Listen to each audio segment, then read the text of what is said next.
अस्सलाम वालेकुम। Exercise 4.3 question number 2। Question number 2, find the rank of the following matrix. What is rank?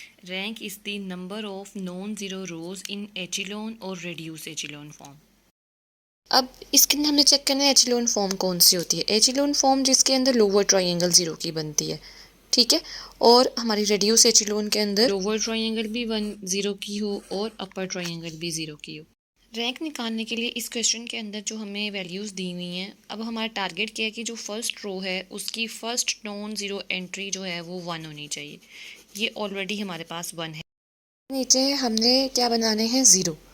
ये जो -2 है इसको भी ज़ीरो बनाना है, 3 को भी हमने ज़ीरो बनाना है। तो ये कैसे ज़ीरो बनेंगे? जब हम -2 के अंदर 2 ऐड करेंगे ज़ीरो हो जाएगा, हम 3 के अंदर सब्ट्रैक्ट करेंगे -3 तब ज़ीरो हो जाएगा।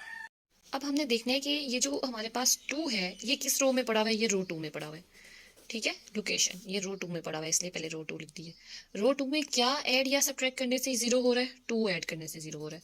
अब हम अपनी मर्जी से कुछ ऐड या सब्ट्रैक्ट नहीं कर सकते, ठीक है, तो हम किसकी हेल्प ले रहे हैं? हम R1 की हेल्प ले रहे हैं, ठीक है। सबसे पहले आपकी लोकेशन और वो नंबर स्केलर, और फिर हम जिसकी हेल्प ले रहे हैं ये वो आ जाएगा, ठीक है। इसी तरह से रो 3 के अंदर 3 पड़ा हुआ है, ओके। अब 3 कहाँ है? रो 3 में, तो लोकेशन, फिर 3 में क्या ऐड या सब्ट्रैक्ट करने से 0 होता है? -3। हेल्प किसकी ले रहे हैं? रो 1 की, ओके। अब हमने इसी को जो है वो लिखा है, देखिए -2 ये वाला, और फिर हमने इसमें ऐड किया है 2 और इसे रो 1 से मल्टीप्लाई किया है, रो 1 में 1 लिखा हुआ है। -6 रो 2 की एंट्री है, इसमें हमने 2 ऐड किया और उस 2 को हमने रो 1 से मल्टीप्लाई किया है, तो बिल्कुल इसके ऊपर वाली एंट्री जो है वो -1 है। 1 रो 2 की एंट्री है, +2 और हमने इसे 3 से मल्टीप्लाई किया क्योंकि रो 1 में यहाँ पे कोरेस्पॉन्डिंग एंट्री 3 थी। -1 रो 2 की एंट्री है, +2 हमने ऐड किया, मल्टीप्लाई रो 1 से कर रहे हैं, ये वाला 1 आ जाएगा, ठीक है। इसी तरह से हमने क्या किया है, ये 3 में से 3 माइनस कर रहे हैं, बट रो 1 मल्टीप्लाई कर रहे हैं, तो रो 1 में 1 था, 1 -3, बट हमने इसे रो 1 से मल्टीप्लाई कर रहे हैं, रो 1 में -1 था। 4 -3, 3 को 3 से मल्टीप्लाई कर रहे हैं क्योंकि रो 1 में 3 था, -2 -3, और इसे हम 1 से मल्टीप्लाई कर रहे हैं, corresponding entry of row 1, okay. अगर आप देखें तो फर्स्ट स्टेप के अंदर हमारे पास रो 1 एज इट इज़ रही है, रो 2 एज इट इज़ रही है, -2 + 2 0, 3 -3 0, -6 -2 -8, 1 माइनस माइनस प्लस 4 हो जाएगा, यहाँ पे 4 आ गया।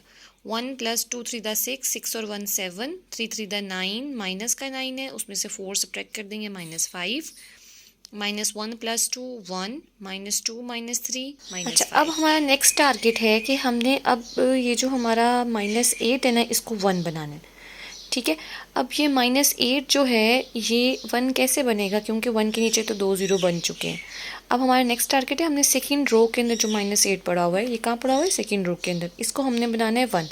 इसको 1 बनाने के लिए हम -8 को रो 2 से डिवाइड कर देंगे, -8 डिवाइडेड बाई -8 1, 7/8 -1/8, ठीक है। अब ये 1 बन चुका है, हमने 1 के नीचे 0 बनाना है, तो वहाँ पे क्या मौजूद है? 4 मौजूद है, ठीक है। तो अब हमने देखना है 4 कहाँ मौजूद है। 4 हमारे पास रो 3 में मौजूद है, और हमने हेल्प किसकी लेनी है? हमने उसके ऊपर पड़े हुए 1 की हेल्प लेनी है, ठीक हो गया। तो रो 3 के अंदर हमारे पास 4 है और उसमें सब्ट्रैक्ट क्या कर रहे हैं? -4।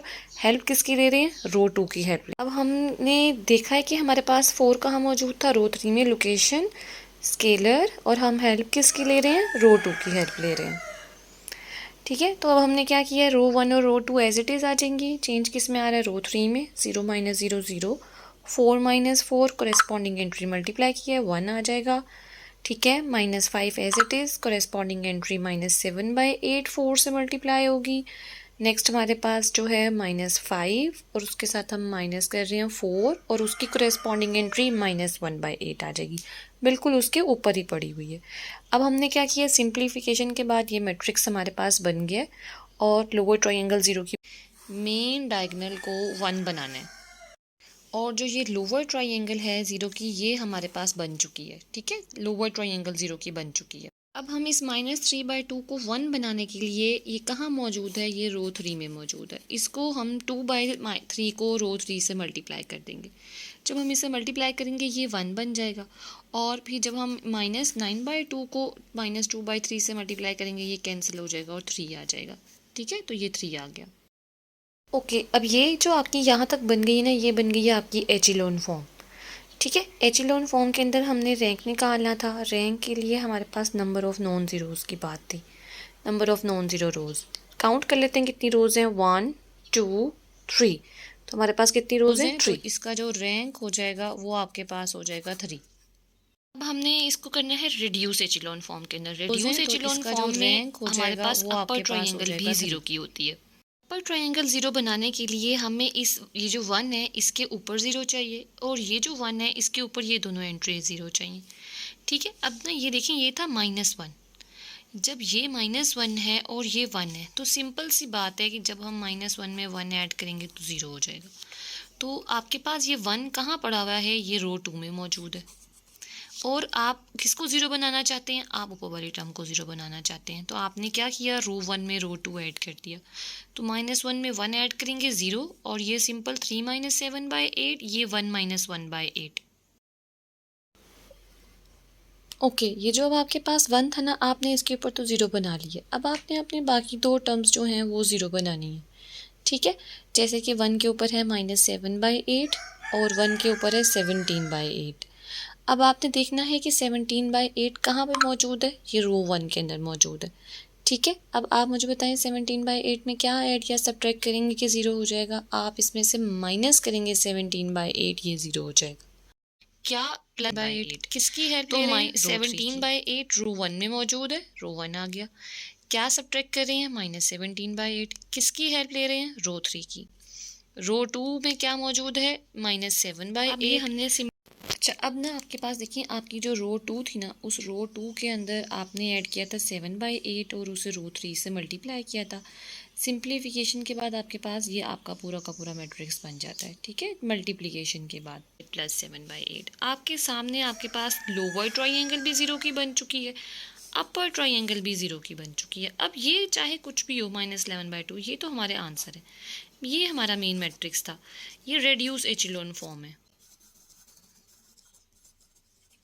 एचिलोन फॉर्म तक किया था तब भी ठीक था। अगर अभी भी आप चेक करेंगे 1 2 और 3, इसकी इतने 3 आपकी नॉन ज़ीरो रोज हैं, तो इस केस में भी रैंक आपका 3 ही रहेगा। ठीक है, तो रैंक निकालने के लिए आपने नंबर ऑफ नॉन ज़ीरो रोज निकालनी है एचिलोन और रिड्यूस एचिलोन फॉर्म के अंदर। समझ ना आए तो पूछ सकते हैं, और इसके रिमेनिंग 2 पार्ट आप ऐसा प्रैक्टिस खुद करके देखेंगे। जज़ाकल्लाह।